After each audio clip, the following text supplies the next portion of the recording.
প্রবাসী রেমিডেন্স যোদ্ধারা তারা দিন রাত পরিশ্রম করে তারা এখানে অর্থনৈতিক চাকাকে সচল করার জন্য অবৈধ পন্থায় তারা এই সৌদি আরবের রাস্তা বন্ধ করে তারা এই ব্যবসা করছে। যদি এখান থেকে তাদেরকে এই দেশের প্রশাসন ধরে নিয়ে যায় তাহলে এই দেশের আইনগতভাবে এটার আইন, কারণটা হলো যে এই দেশের আইনে এটা অ্যালাউ করে না, কিন্তু তারা না করেও পারছে না। কারণটা হলো যে অনেকে অনেক টাকা খরচ করে সৌদি আরবে এসেছে, তাদের টাকা উঠানোর জন্য তারা যে কোনো রিস্ক নিতে তারা প্রস্তুত।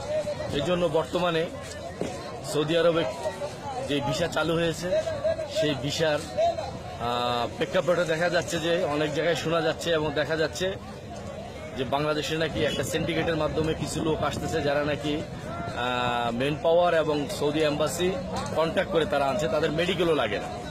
তো মেডিকেল যাদের লাগে না তারা এখানে এসে 3 মাসের আকামা পাচ্ছে, কেউ কেউ পাচ্ছে না, এবং এরপর তারা অবৈধ হয়ে যাবে। তাহলে এই আমার 40-50 হাজার লোক যে সিন্ডিকেটের মাধ্যমে আসতেছে তারা যদি অবৈধ হয়ে যায় তাহলে আগামী দিন বাংলাদেশের পরিস্থিতি কোথায় গিয়ে দাঁড়াবে, এবং এই লোকগুলো গিয়ে জেল খাটবে, এবং বাংলাদেশের অর্থ কিভাবে দেশের বাইরে পাচার হয় এটাই তার একটা নমুনা।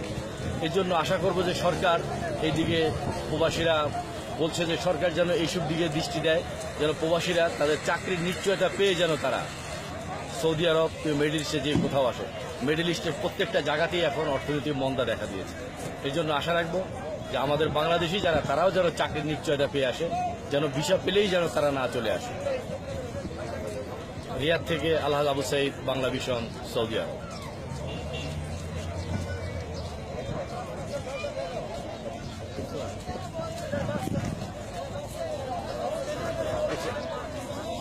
দেখে দিস।